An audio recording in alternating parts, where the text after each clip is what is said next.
Hey there. I'm looking at you. Looking at me. Looking at you.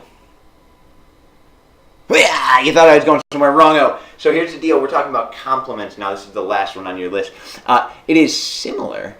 I say similar, but not really, to the first one on your list. Substitutes. People confuse them all the time. So let's review real quick. Substitutes are similar items. They are, in fact, interchangeable. You could, if a store didn't have one, you could get the other and you'd be perfectly happy. For example, you go to the grocery store, man, you really want a Pepsi, but they don't have any. So you take Coke, and you're pretty happy, you're pretty satisfied with that, because now you have a carbonated beverage that is equally delicious, okay? However, you wouldn't be happy, let's say, if you were going to get Pepsi, they had no Pepsi, you wouldn't say, hey, let's go get some potato chips instead. Yes, delicious, but in no way satisfying that desire for carbonated beverages.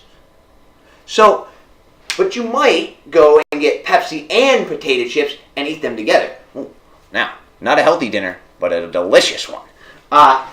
So Pepsi and potato chips might be what we call complements. They go together, but not interchangeable. You wouldn't buy Pepsi in place of potato chips. You buy them together in unison. So they work as attached items. So let's see here. So let's do this. Let's use Pepsi and potato chips. So let's say our product is Pepsi. Okay? The complement that we would want to go with the Pepsi would be our potato chips.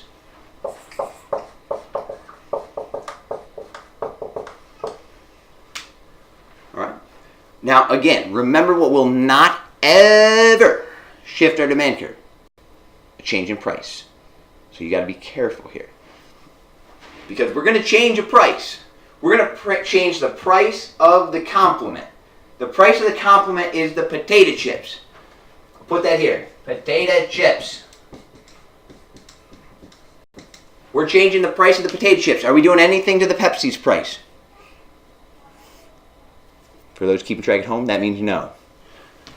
So we're going to change the price of the potato chips. Let's make the price of the potato chips go up. I said go up, and I almost wrote falls. Okay. So the price of the potato chips rises. So think about what happens to your quantity demanded for potato chips. It's going to go down now. So fewer people are actually going to purchase potato chips, which means what's going to happen to all the people that produce or purchase Pepsi? We're going to see the demand decrease. It's going to move to the right. So remember, this is the demand now for Pepsi. It is not the demand for potato chips. Okay? So that, I know that's kind of tricky to differentiate between quantity demanded and demanded. I'm actually going to do a video in just a second to help you guys kind of conceptualize that. But think in the flip here. If the price of our complement, the price of the potato chips, falls, well, now the quantity demanded of potato chips is going to rise since they're cheaper, and the demand for our Pepsi will now increase or move to the right. Other possible pairs that might be complements. Can you think of any? Two goods that you might have to buy together.